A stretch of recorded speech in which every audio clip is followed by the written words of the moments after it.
Good morning. It's Monday. We made it through Easter, and we wanted to share with you some word that we thought would be an encouragement this week, and some word that we thought would be a blessing as well. So we're going to choose a couple of passages that kind of give us some insight into people's lives at different times in life. Yesterday I talked a little bit about David and what was going on in his life. There's a story that David shares found in the book of the book of Psalms, chapter number 42, verse number 1 through 3. And it says, "As the hart panteth after the water brook, so panteth my soul after thee, O God." We know, because the next verse talks about that as the soul thirsteth after God. We also understood that many times what would happen with the doe deer, they would be the hounds that would be running after them, trying to capture them. But the doe knew, as you know she knew, if she could get to the water, she could absolutely cause her scent to be lost. And the hounds that were looking for her couldn't find her because she was in the water. Can I tell you something? If you get this in your heart and your mind, you'll understand something. You can hide in the hollow of his hand till the storm passes over. If you'll get this in your mind and in your heart, just like you said, as a hart or the doe deer panteth after the water brook, so panteth my soul after thee. Then verse number 2 says something really interesting. It's what it said, "My soul thirsteth for God." Then there's a comma right there. The comma, like, wait, I want to make sure you get this right. "My soul thirsteth for the living God. When shall I come and appear before God?"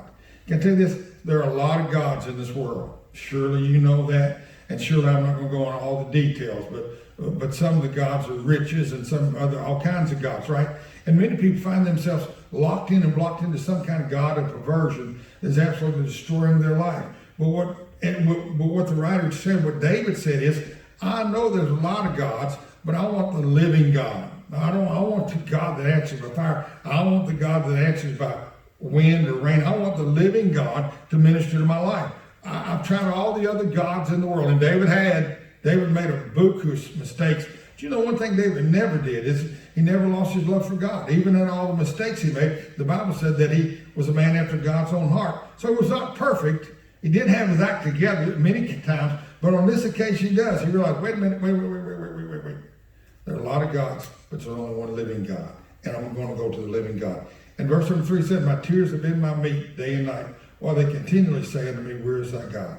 We know that later on in this chapter that he gets what he needs from the Lord. We know later on that he understands that no longer could they criticize, no longer could they condemn, because his God had answered. Can I tell you this? Don't know how difficult, don't know how long and difficult, don't know how difficult the struggle is, but I'm telling you, just like David said, my soul thirsts for the living God. Doesn't matter who you are, and you may not even know this, but your soul is thirsting for the living God.